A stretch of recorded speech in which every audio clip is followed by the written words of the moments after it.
3 years ago today, our vehicle was rear-ended by an impaired driver, to which my brother was permanently and severely injured, and both of our parents passed away on scene. In order to keep updating friends and family, and generally everybody who is just bombarding us asking, because this was a very big event in our community, I posted to the book face all of the updates and all of the knowledge that I had as time continued on. And all of those printouts for the first 3 months, I printed and compiled in this binder. The medical records for my brother were far larger than just this binder, but for educational, awareness, and preventative purposes, I have decided that I'm going to start sharing more of the effects of impaired driving in hopes that somebody out there might see this and the effect it had on us and our family directly, and hopefully that might change somebody else's life for the better. So my dad was in the driver's seat, my mom was in the front passenger, and my brother was behind our mom. In essence, to keep it simple, both of my parents could not withstand the forward momentum. In other words, basically like a whiplash kind of scenario.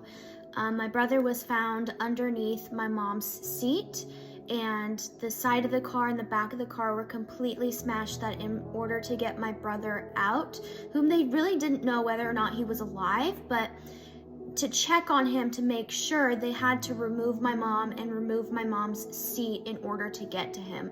Unfortunately, our vehicle was pushed forward into a separate pedestrian, Arthur Anderson, and he was pronounced dead on scene as well. Both my brother and the impaired driver were taken to a nearby hospital, but due to the severity of the scene and 3 people passing away, it escalated the level of seriousness, and so both my brother and the impaired driver were taken from the first hospital they were taken to a larger city hospital.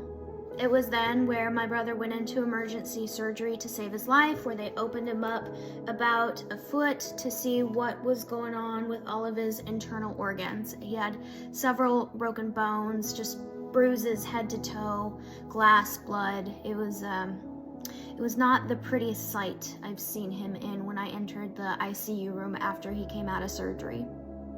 I was not allowed to see my brother until the next day, which was the 25th, so we will get to the 25th tomorrow. But that is the very condensed version of April 24th.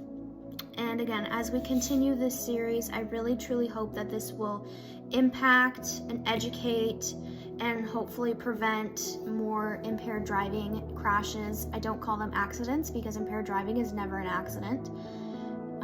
Hand your keys over, slow down, move over. Please take driving seriously, as all of our family members just want to make it home safely, just like you're trying to make it to your destination.